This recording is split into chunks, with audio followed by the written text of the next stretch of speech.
Okay, ElksCentral, August 17th. The Edmonton Elks victorious again, 28-20 over Toronto. Declan, Eddie, and Rick here. Got the names right this time. Full disclosure before we start this one, I haven't had a chance to watch the game fully.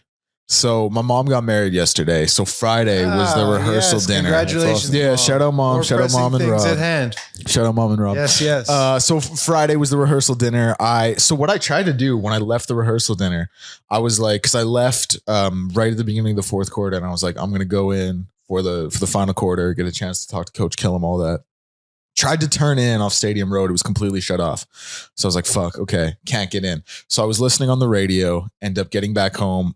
Only part of the game I watched on TV live was Toronto's final drive. And I was thinking like, boy, am I going to have something to talk about here if Toronto scores on this one, right? Yeah. And then obviously Saturday was the wedding. So I didn't really have a chance. Like it was an afternoon wedding that obviously went into the night. Were you in the wedding at all? Yeah, it was like a small thing. I did like they didn't have bridesmaids or groomsmen or anything, but like I did a reading, and then obviously I had a little speech to give at the reception. That was the second kind of go thing. around for Mo? So yeah. So I've been a part of the both my parents remarried before. There's smaller ones on the second. For sure. I know what it's about. Yeah. Nice little intimate gathering. But my point being is, I haven't watched the game fully. It's 3 hours. Like I've watched a sped up recorded version and the highlights. So I'm going to be going in with a little less to say than you two on this one. But the one thing I do have to say, Justin Rankin, it was his game. Baller. He's a playmaker. That's what the day is going to be about here. This show is going to be all about Rank the Tank. I don't know, fellas, and they alluded to it on the broadcast a few times. Did he just not seem faster? Like it seemed like his legs were jitterbuggy. He definitely seemed faster, and he also seemed stronger. And I already think of him as a fast, strong running back. Like he was shrugging guys off. He was making defenders. He just looks so fresh. Well, maybe he's fresh because he doesn't touch the ball very much. It's a weird thing where they like only run the ball at home. That's what it really like clocks down to. Like they don't run the ball on the road for some reason, but at home, I don't know what it is. That's a scary thing to think about. But he is like, I've said this. I think he's the best dual back in the league. And this performance was 13 carries for 92 yards. That's 7 yards a carry. Once again leads the team in receiving. 5 catches for 87 yards, 77 yak yards. What is that? We're not math guys, but that's like 85% of your yards receiving are yak yards. Mm-hmm. What a performance. He's incredible, man. Like right off the top, what are some initial thoughts that you guys had watching this one? Some initial takeaways, because we've already touched on Rank here and we'll get into it more a little deeper, but just right off the top. D-lines, they got after it. They did. More consistently and created more havoc than we've seen. So that's always I'm a proud father. Sure. I'm a proud papa when I see the D-line get after it. Dude, it's like, obviously I can't say this enough, probably say that every episode. We played at very different levels, but every time I see the DBs make a play, I'm always like, whoa. There the boys go. You got to tackle Chuba though. I did get to tackle Chuba Hubbard. Not a big deal. Ankle picked him. We were down like 41-0 at that point. So his heel probably caught you in the helmet, knocked you out. he gave himself up, and I was the one to touch him. I touched him down. But no, like my thing for the Montreal game last week. And sorry, Rick. Actually, we're totally skip. What were your initial thoughts on this one? Hey, it was another win. That's what it really comes down to. I think our offense is still growing its teeth. It's not right there quite yet. You saw that in the first half, but the defense is right there. That defensive line, they got some pressure. What was it, 2-3 sacks? I think. They're starting to get the job done. What was it overall? I don't even know the sack numbers, but I know the pressures I watched with my eyes. It's 2 sacks officially, but it kind of felt like 4 because there were a couple or one for sure where Nick just got above the line of scrimmage, ahead of the line of scrimmage, and Jake was able to wrap him up. Yeah, Jake went to celebrate. You could tell Jake was hungry because when guys go to celebrate real fast, they want to get noticed for getting that sack, and Jake did that a few times. That was He's hungry to get noticed. Cordell on his blitz, and by the way, I don't know if we have that video. I think we have that one. Okay, but we'll get that one later. But he had the longest run up on that blitz. And he was letting everyone know he was the first one in when he was playing that air guitar because he wasn't the one to bring him down, but he was the one playing that. You got to do it, sure. You got to play the game. He played great. This last week against Montreal, listen, first of all, there's still things to improve on for sure. It's not a finished product yet. And one thing I still kind of think is they have trouble putting everything together.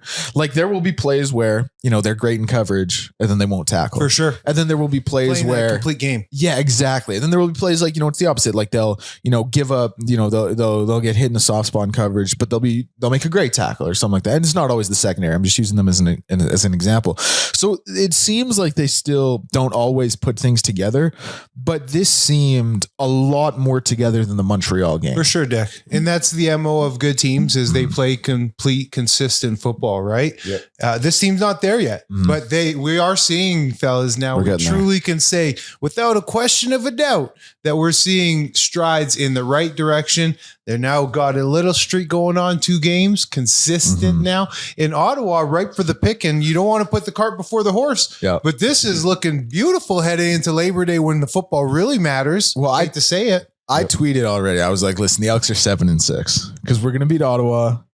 Two wins against Calgary, big wins. Stop all this wee business, but yeah, you bleed a different green. I do bleed a different green. It's true. This is put all your big J on now. But yeah, you're right. I got to keep the big J journal. By the way, do you see the Saskatchewan Hamilton game? Hey, my good man. Best team in the league. Best team in the league. Cannot be denied. They're the best team. Mace's them rolling. Yeah, he's a great. I love Corey Mace as the coach. A great coach. But back to the Elks game, what we're talking about. The second play from scrimmage, 56 yarder over the top. Probably should have been a touchdown. Cordell was able to recover on that one, and it was just a touch under throw. Caught looking, man. He did, yeah, for all sure. All it was he didn't get beat or anything. He was looking, eyes in the wrong place. Yeah. It's and like that. So that first play, I was immediately like, is this gonna be? It just felt like same old same kind of. But this is the thing, that drive, they come away with that drive with a field goal. They were 1 for 5 in the red zone. I was thinking about this, what the turning point of the game might have been, and I have a few different options. But I was thinking when Nick Arbuckle hit the goalpost on that one throw, that was like, what could have happened there? Now, I was watching Terrell I don't forget who the receiver was, but I was watching Terrell in coverage on that play. Like, obviously there wasn't the best camera angle for it, but hand in his pocket was right there. Like, I'm not saying that was going to be a touchdown, just kind of a funny one to bring up. But like I said, 1 of 5 in the red zone. The Elks defense they were bending. They were like Nick Arbuckle had a career high in passing yards, right? Like it was 378 coming in. He finishes with 382. Yeah. He has a career high, but they hold him to 20 points and 1 of 5 in the red zone. I am fine with a defense that bends as long as they don't break, because at other points in the season, early points in the season, we had seen the Elks defense break it pretty much every facet of the defensive game.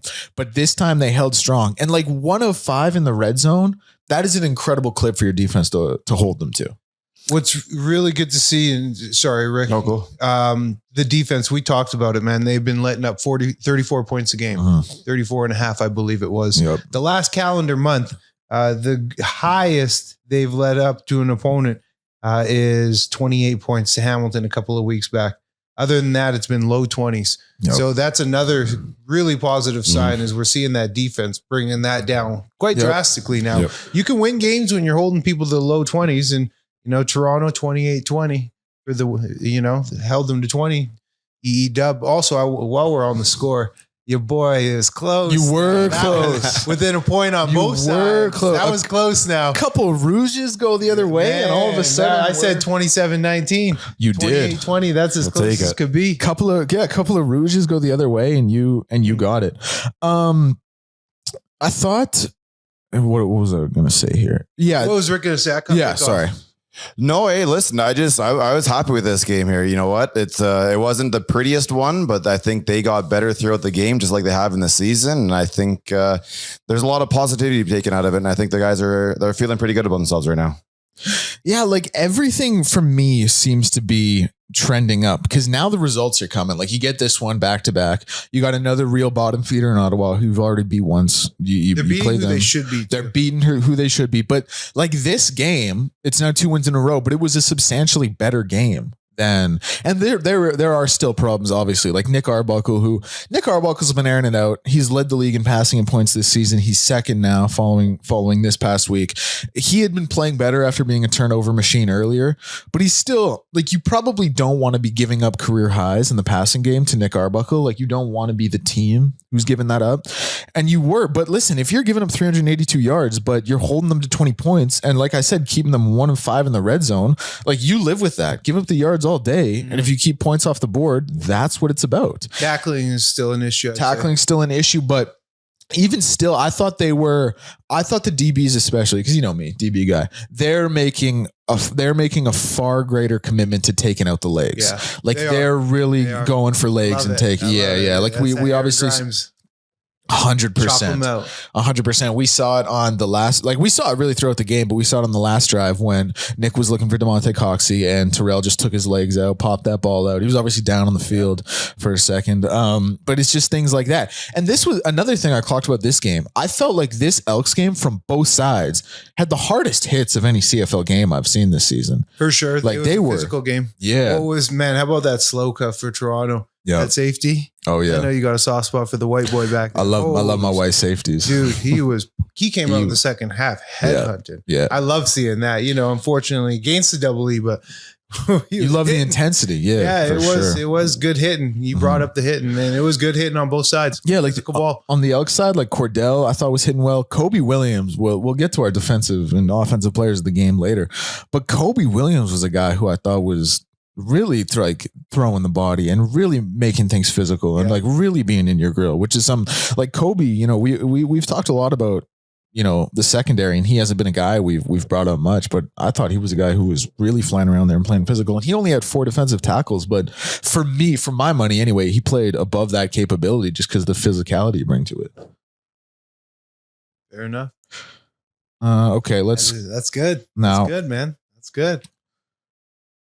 Back to, okay. Yeah. So Cody, I wanted to talk about Cody because Cody, first of all, his interception there, hilarious play all around. Listen, I don't want to dog on anything too hard. I just thought this one was really funny because Brett Boyko got just blitzed by, like didn't even get a hand on anyone. And then Cody, off balance, made like just the worst read ever. I thought it was just the worst. They're like, you could have thrown that pass 100 times and it would have been intercepted 100 times. Yeah. Like, I don't know what he was looking for on that one, but overall, another super efficient game, which is what he does. 25 for 31. He dropping the bucket touchdown to Stephen Dunbar. Great job by Stephen Dunbar to toe tap at the back of the end zone there. Like Cody, nice dropping the bucket. You know, because this is what I was leading around to. Like, people have kind of brought up, you know, where would the Elks be to this point in the season if Cody had been starting the whole time? And we look at Cody's efficiency and we look how he's playing and we look how he commands the offense, and it's an interesting question. But I kind of wonder, like, would he have really made a difference in those early season games when the defense was? I would say, yeah. But when the defense is giving up 40 points every game, now I get it keeps your offense on the field, keeps the defense off the field, extends drive. I bet it would have made more of a calming effect. Yeah. As opposed to, you know, you see some of the outings. Trey, really, how many games did he start initially? Was it 6? Or something like that. Something like that. And he really only looked good in the one win against Ottawa. Other than that, he had flashes at best. He had flashes, but he didn't look great. So even if he had a settling presence, you might have snuck out another win or two. Yeah, I think you could have got at least 2. You know, it sucks to look back on it because I think for the most part we were all like, "Hey, let's go with forward," but it's tough to deny it. You go backwards and. There's a couple games there. And that's always my point, is how many games are you willing to risk losing to develop at the pros? Yep. You know, when there's only 18 games, you can't really throw them out just to develop. Everyone is super meaningful. Another one of, you know, my keys to the game was taking Andrew Chatfield out of the game. First of all, I just dogged on the O-line for the Elks, so I got to step up and what would you grade them? What would you grade their effort? I'm giving them an A. Ooh. I'm giving them an A. Listen, damn, I wish I went to school with you. Well, listen, but it's graded on a curve, right? Based on what we've seen. Like, Rankin was able to carry the ball 13 times for 92 yards, and don't get me wrong, a lot of that's him. Like, he's a playmaker. He works hard, but Andrew Chatfield, one tackle in this one, no sacks for the team. They did have 3 tackles for losses, but listen, like tackles for losses are going to happen. You're going to have moments of human element where you just, you know what I mean? You're not going to be perfect. Exactly. No. Right. Exactly. So I'm saying like But overall, pass based on what pro we've and seen. everything. Yeah. I give them a solid B+ for sure. Yeah. See, okay. B+ For sure. and A. That's not that far apart. We're pretty close. But still, you're liberal. I'm not Big super lib over here. Handing out A's like they're candy with a side of healthcare for everyone. libtard. What do you give them, Rick? I was right around the B there. I would think I think most people would probably agree with you guys. Yeah, I think you got to do something a little bit more to get that A. I agree with what you how guys are they've saying. been. Yep. But see, my thing is like with how they've been. That's why I'm happy to give them an A in this one. I get it. Because Andrew, like he was leading the league in sacks. Yeah, he was taken out of dominating. the game. Yeah, he was taken out of the game. They played well, but there was still, and again, you can't be perfect. I just look at them real critically because you know that's the engine. For sure. And I'm a defensive line, and I think that's the true engine. But the real heart of it all, like a football team, it really starts with the Hoggies. It does. Like, it does. 100%. It does. I hate to say it, but that's the reality. Another thing, just leaping off that, is I wanted to talk to when we talk about Justin. Why another reason I really love him is because he does it all. Like he obviously rushes well when he gets the opportunity. He catches the ball, but he also like him in pass pro. He will stay in there and take that lick to By any make that means block. necessary. Yes, he is just such a dog in there. Like he does everything. I got so much. Like a few weeks ago I called him the best dual threat back in the league, and I stand by that. He but is his 10 toes down. yeah, 100%. And his ability to stay in there and just like have the willingness to block and pass pro. Because He does it all. He does it all. And honestly, fellas, I started the show by saying I don't know why he seemed so much faster. Like he seemed quicker than everybody, and just that burst to get to the sideline. He didn't have that burst to get to the edge. I know he didn't have the blocking in front. I guess that helps, but he looked quick in the game. Yeah, he really did. 100%.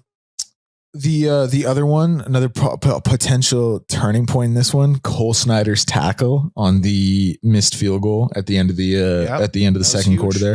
That was, boys were humming though. I don't know if Janarian still would have busted that.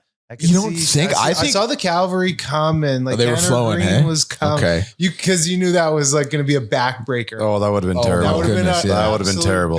So you could see just that little extra in some guys. Yeah. I looked at the replay a couple times, just wondering if they might. I don't think Janarian would have busted. Okay. All right. Listen, I'll take your word for it. But all I'm saying is for your third string quarterback, who's the holder huge. out there, It's it's huge. It's huge. For him to come in there and man, make that. That Like, gets the heart just. and you think, and that's a 10-point swing. Like you think you're getting 3 points and win it. That was another one. Vincent Blanchard didn't have his best day. Didn't end up hurting them in the grand scheme of things.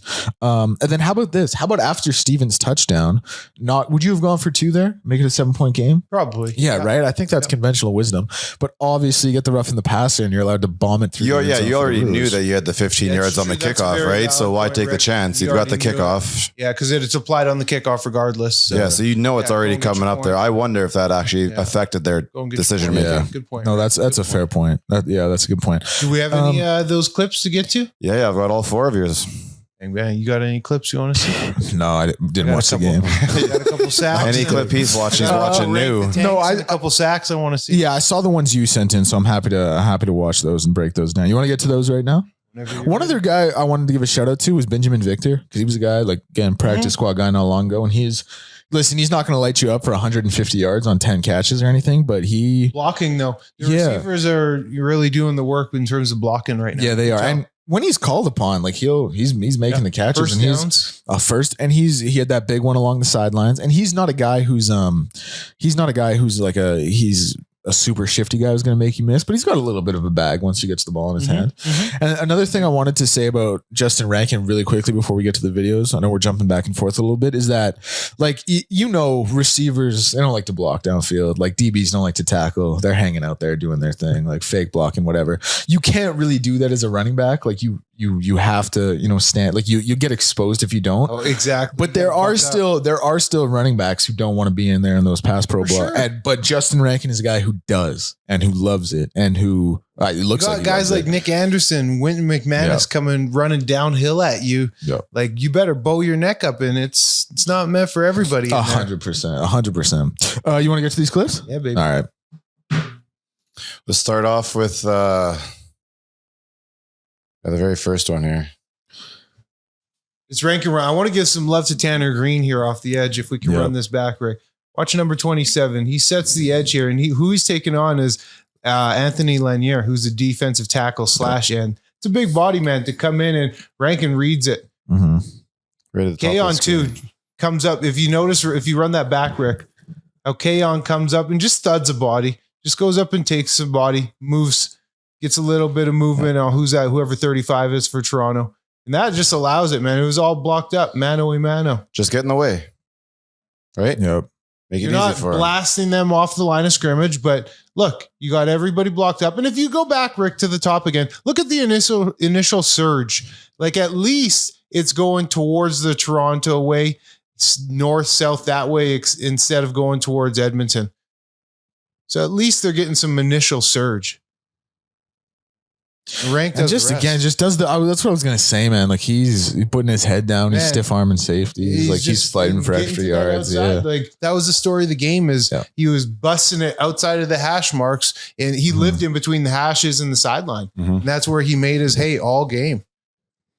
What's the next one we have here? I think we have some. Cordell coming downhill, Yeah, this one.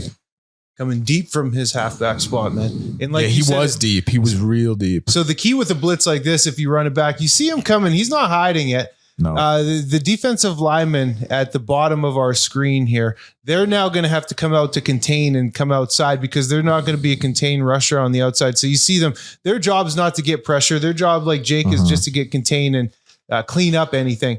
The key on this is Jonathan Kongbo. If you look at him, he sets up and he's coming off the edge where Cordell comes off of. He takes that offensive tackle hard upfield and then takes Yeah, an look at inside that. move. You see that inside move? That's and he sells textbook. it. It's textbook because that allows Cordell, who times it perfectly off that inside move.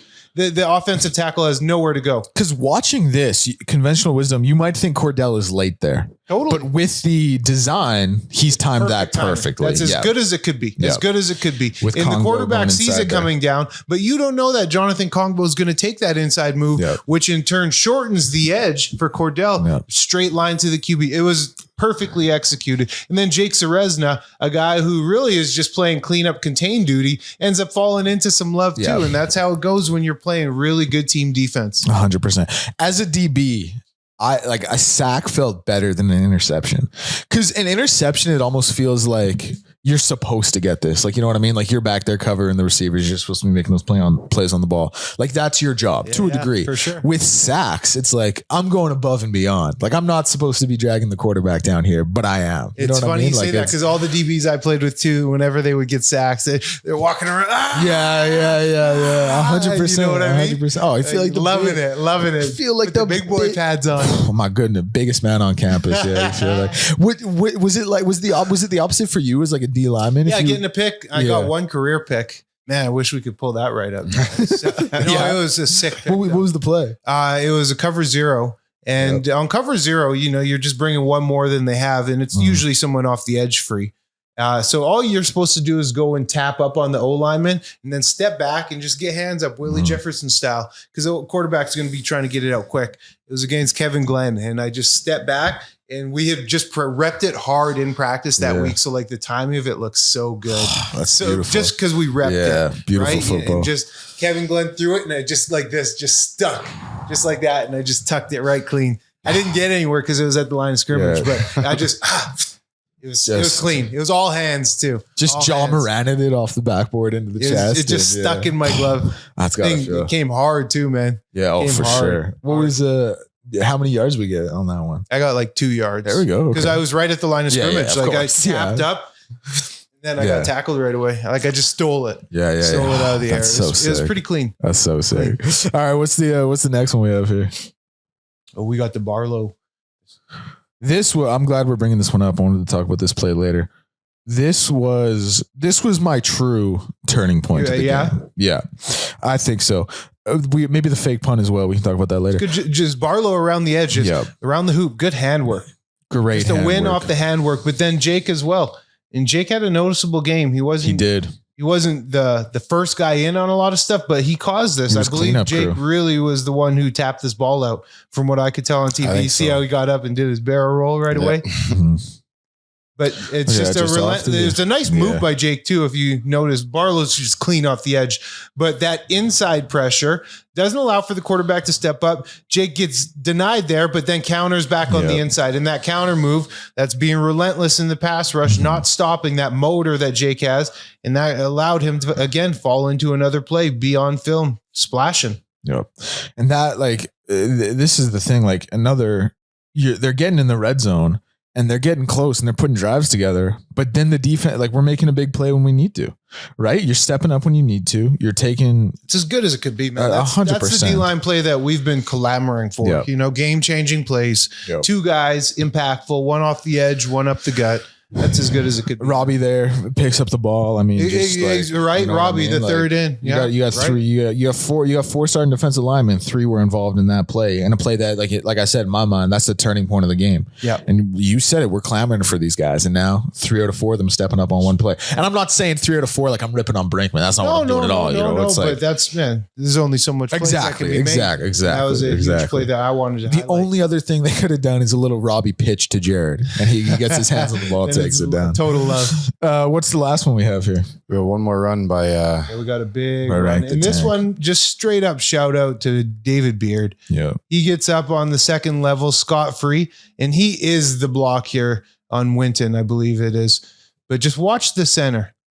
Scot-free, and they're right there at the double E, right at the bottom of the double E. Just is where gets he enough touches hands him. on him to change And the just your trajectory. center to be scot-free like that. As a defensive lineman, you're taught to eat up double teams so O linemen don't get to the second level and make those blocks, because that's what happens. And Beardo got there, and he's so athletic to make that block in space. That's a David Beard staple play. That's what him and Mark Courtney bring to the table, is that athleticism. Yep. And you can expose it like that, and look at your gash for 10, 20, And that play, 27, 28 yards. Boom. yeah.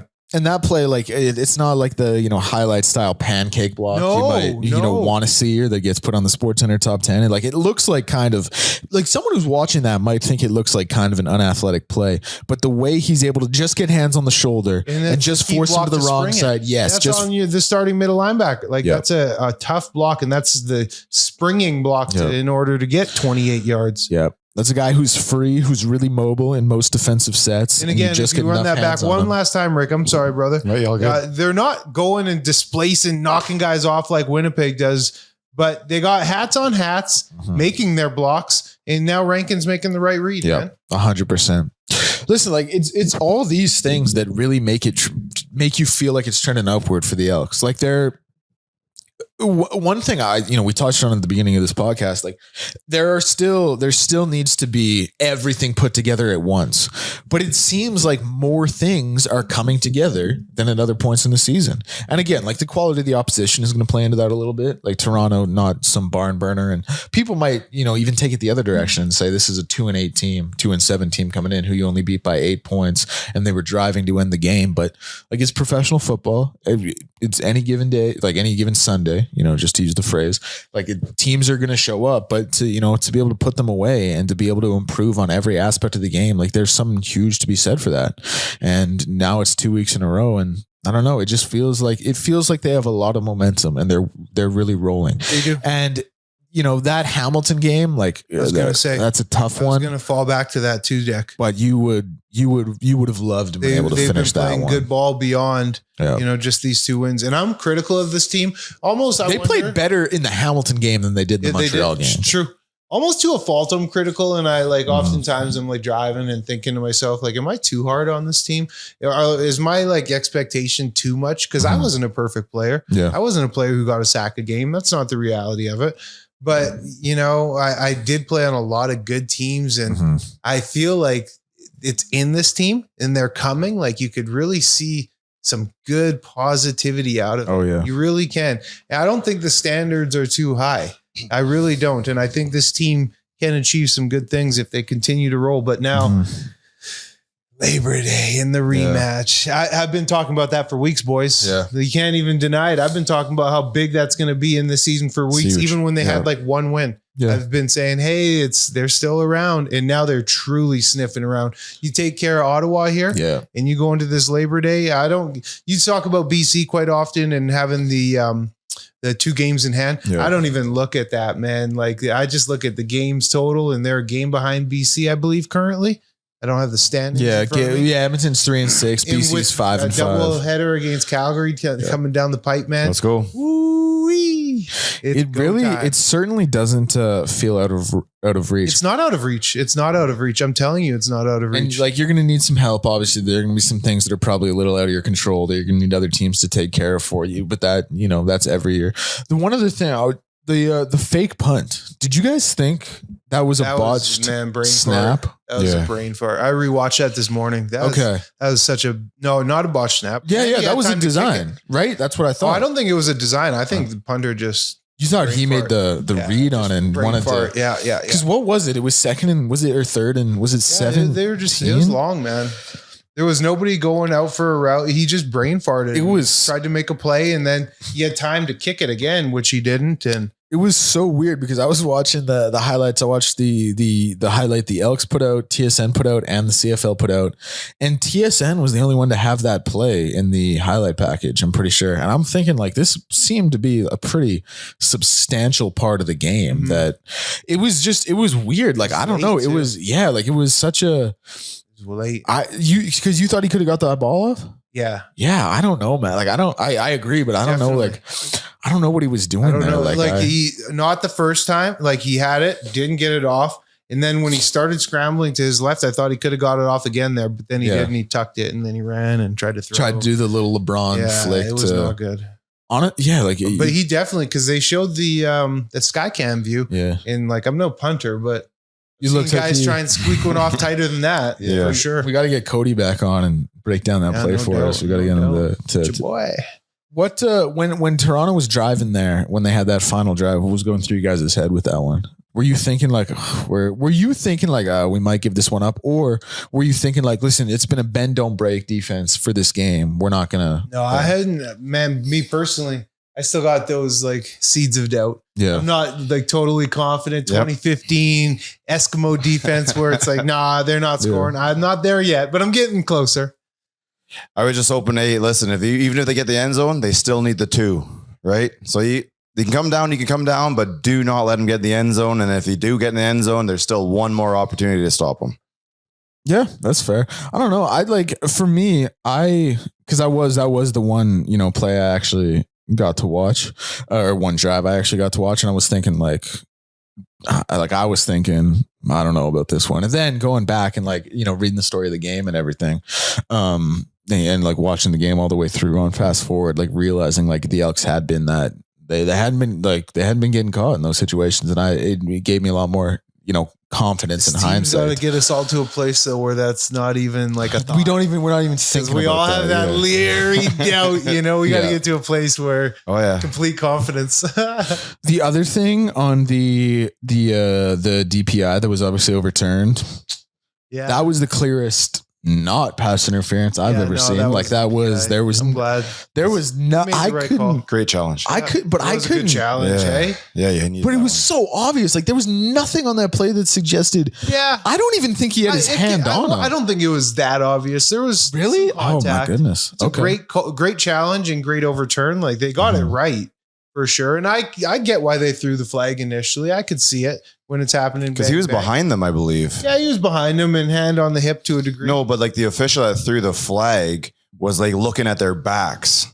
So I don't think he didn't have a great view of like what was going on in front of the jersey when there was no contact. And then when you watch the review, there was no contact. So I mean, once they showed the review on TV, I was pretty confident right away. I liked it. Like Killam won it like that too. Yeah. Coach had his little involvement. Yeah, he gets his little thing now too, right? Everybody gets something now. Right? Like total feels like team type deal. Because that really because obviously the players on the field kind of win the game. For a coach to win a game, coach that for a coach to win the game, it's got to be like an overturn challenge, or it's got to be like impactful challenge, or it's got to be like page 14 of the playbook. You know what I mean? Like we're pulling some bullshit deep, Philly special, like deep. Boise State statue. So that was that, and at that point too, it was over. It solidified it. I was happy with it. Yeah, I was happy. Like I'm happy for Coach Killam. Like he's a guy who really cares and really is building something, and along with Ed and Chris, and they are building. Yeah, and so for him to, because he's like, Cody's first start against Saskatchewan, and it's the best team in the league in Saskatchewan on a Friday night, and you lose by 3. Then the next week you play streaking Hamilton and you lose by 4. Like, you're there and you're close, but no one's giving a fuck because you're 1-6. Like, that eats away at you. And so to rattle off these ones, to rattle off these ones, it feels good. Base, we talk about it over here. Like, you win, people will come. Let's see it now. Let's see it, Edmonton. The other thing about this is that we're obviously not, we're ElksNation, we're not Argos Nation, but what an insane fall off by this Toronto Argos team. It's not even though, man. If you look at the history deck, like in the past 15 years, they win a Grey Cup every 2-3 years. Yeah. Like, they don't even go in long droughts. Every 2-3 years, they're right back in it. But you could make the argument the last 2 years, they had some the deepest rosters in the CFL, and they just Chad had Kelly then we took them all. Chad Kelly's obviously. You lose a lot, That's what I'm saying. D-line. That's the biggest thing. But They're Chad Kelly, it's quarterback.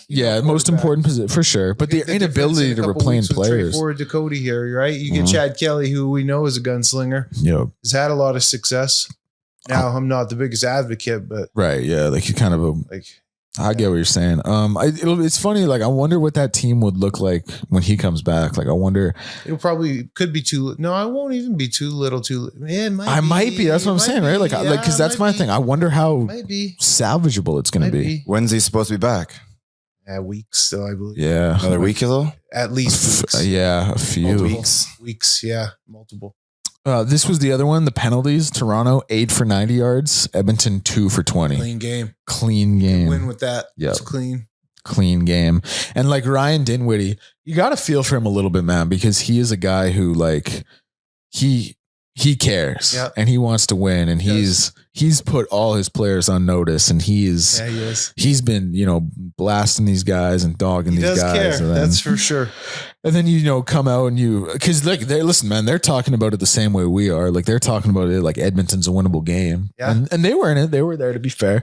But when the penalty difference is 2 for 20 versus 8 for 90. Isn't that something the difference, how Ottawa's feeling in Toronto now? Yeah. That was how we were talking a couple weeks ago, and the vibe now that we are winning a couple games, got a winnable game in Ottawa here. Yep. What a difference in a few weeks, eh? Sports. That's simple. We knew Toronto couldn't run the ball. 29 yards on 13 carries. That's pretty bad. That's pretty tough to do. Toronto. Hold on, I have their team stats here. They threw 11 weeks. Obviously, they've played the 10 games, but rushing, Nick Arbuckle, their leading rusher, 135 yards.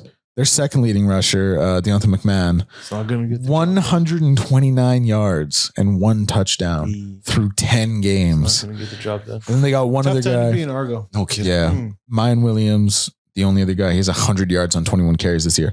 That is those are shocking stats for the Toronto Argonauts to not have any semblance of a run game. So like I said, listen. So they're losing, no run game, and then everything with their stadium and FIFA displacing them. Tough time to be an Argo. Real tough time to be an Argo fan. I my thing with that is I feel bad for all the Argos fans, for sure. No question. Getting shafted. Yeah. But if you're drawing 13,000 people, and when the Metro Pop is 7 million, different story. You know what I mean? Yeah, I'm with you. There's something to be said for that as well. No, I'm picking up what you're putting down. I'm trying. Was there anything else you guys wanted to highlight? The biggest one, we mentioned it earlier. Man, bald. Yeah, the big I keep saying the biggest one, not the biggest one, just another one. Not giving up any sack and getting to the quarterback twice. I don't have the number in front of me. I have to think this is the first game this year you've won the sack battle. It's probably a fair bet. It's probably got to be the first one. Yep. 380 yards of total offense. Pretty good game. Now you gave up 400 on the other side, but you kept them out of the end zone. Yeah, exactly. In points total. Yeah. It's not like they just feasted on you all the game. Yeah, I thought it was a great game by a lot of different guys, and even some of when the box scores don't always jump out at you. I thought Curley was more involved than we'd seen him at games this season, and he only had 48 yards, but it was catches at the right first time down, when he needed to make them. Yards, exactly. That's 10 yards a pop. That's first downs, right? Yeah. So that's a difference. That's drives, continuing drives. Yeah, the lowest the lowest average a receiver had in this game was 8.3 yards a catch. So That's really, pretty much that's really good. right. And that was Kaon, and another guy who It's good. he only had 4 catches for 33 yards, but I thought he was involved. Like I thought all the guys were involved when they needed to be involved and made plays when they had to make plays. And it hasn't always been that way. So it was great to see. Do you guys have a defensive player and offensive player of the game? You know, I was going back. I think I used him last week, but it's KJ. Dude's all over the field, man. Right? I think I think he's a leader back there, right? You've got some pretty veteran players on the line, but he moved back into the secondary then. I think he's one of the leaders in the secondary. He's out there. He's always doing something. He's throwing his body around. He's making hits, making plays. That's probably the guy I'm looking at right now. Yeah, he's a great choice. He was flying around there, and he gets that big sack. He had another tackle for a loss on one of their swing passes, I think, or one of their screen passes outside. Like he's an easy pick. He's playing great. If I had to say who is, because it's so obvious to give it to Justin. Like you're leading the team in rushing, 7 yards to carry. You're leading the team in receiving, 77 yak yards on 87 yards receiving with 17.4 as your average. Like you're getting a first down and then almost another first down every time you catch and run the ball. So if I took Justin Rankin out of it, Rick, who are you saying for this one? For the offense? Yeah. Oh, you know what? I think you just have to look at the quarterback at that point. He spread the ball out to multiple receivers. He's so efficient too. Yeah, really was just the one mistake, the one interception there. But he's just like, he's a veteran, right? He makes a mistake, doesn't matter. Shakes it off, gets back out there. In that first quarter, we didn't look very good. And he still had a very good game there, over 270 yards passing. What more can you ask from him? Yep, I agree. Like he's just so efficient. He's such a quarterback. Yeah, he you know is. what I mean? Point guard. Yeah, he is a point guard, 100%. Got the kind of growing up the Steve Nash hair and everything as well. Like. Disperse that rock. My defensive player, KJ, for sure, balling. He's all over the field. He noticeable. Yeah. Not just the numbers either. I didn't know DeBlanco had 9 tackles again. I was going to say that. Like we mentioned the fact he had a bit of a down game last game. I think it's time to pump him back up again. Yeah, good rebound game. And then offense, I'm going to give it to the O-line as a unit. Give them a little bit of love. Got to shout them out. They had probably their best game in over a month for sure. Coming off some real low lows. So yeah, the O-line had a good performance, which allows for Rank to have his yards, which allows for Cody to have his point guard performance. So give it to the O-line, the big boys.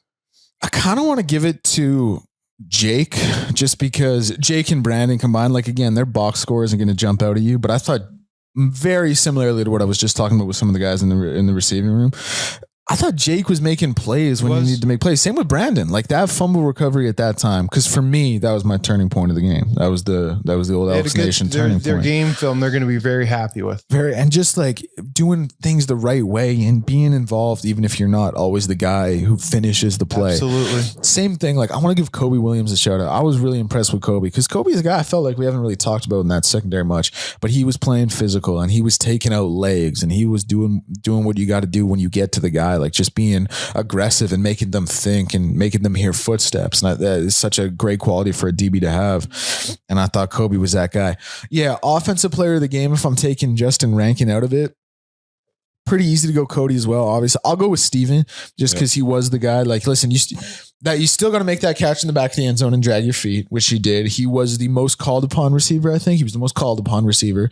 So, Cody's going to be the guy who's dissecting the defense, but if you're that number one guy and is his safety net, you got to perform. And he did when he was called upon. You running great routes, 8 targets, 7 catches. Justin Rankin, I mean, he's the team MOP to this point. But Steven, I thought he had a great game as well. Was obviously able to get in the back of the end zone there. So I'll give him a special shout